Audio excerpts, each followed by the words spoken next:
hadda ahayo dhaweyd oo asbuucan dhexdiisa qaraxyo badan magaalada Muqdisho ka dhacay dad badan ku dhintay goobo muhiimana waa la galay marka waxaan rabaa inaan horta awalan aan ka tacsiyeeyo aan cambaareeyo qaraxyadii dadkii ku dhintay oo ugu horeeyaan ciidankeena xooga dad kamida maaragtay dad dhaqal celin loogu hayay meel oo maaragtay xabsi loogu hayay in maaragtay lagu dhaqan celiyo lagu hayay maaragtay in dhibaato ka soo gaarta qaarkood dhinteen inaan horta ka tacsiyeeyo mid labaad oo ah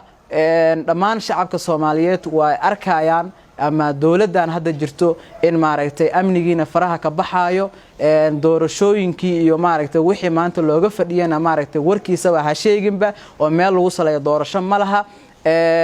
waxaan noo muuqda marka waxyaalihii aan hore u wadigi jirnay waxaan rajaynayaa madaxweyne Farmaajo ugu horeeyay teamkan asaga teamkiisa oo ku tumanaya maaragtay sharciga aan arkayno sharciga sida loogu tumanayo dastuurka qodobadiisa loo jibinayo in maaragtay markuu awalan dastuurka uu soo laabto madaxweynaha in maaragtay sidii loo doortay oo sharafta ku jirtay oo garbihiisa loo istaagay oo loo soo dhaweeyay asna inuu maaragtay oo tartan iyo doorasho oo dalkan doorashadu sida ognahay waa xal maaragtay xalka ummadda Soomaaliyeed waa xalka dalka waa maaragtay waa jiritaanka dawladda Soomaaliyeed marka waxaan rajaynayaa in maaragtay la sameeyo madaxweynaha uu fikiro dib u fikiro hadii qolo kale wax u akhrido ama qolo kale wax u sheegtay waxaan rajaynayaa taas ma soconeedo shacabka dhageyso warkooda waxaan nooran waxay tahay waa doorasho wada ogol lagu yahay in la qabto markii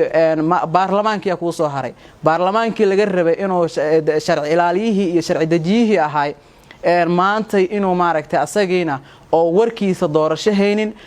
meeshii doorasho laga hadlay badalkeeda in baarlamaanka cusub yahay oo hal bil kaliya maaragtay uu fadhiyo oo jiro amal oo dhaqmaayo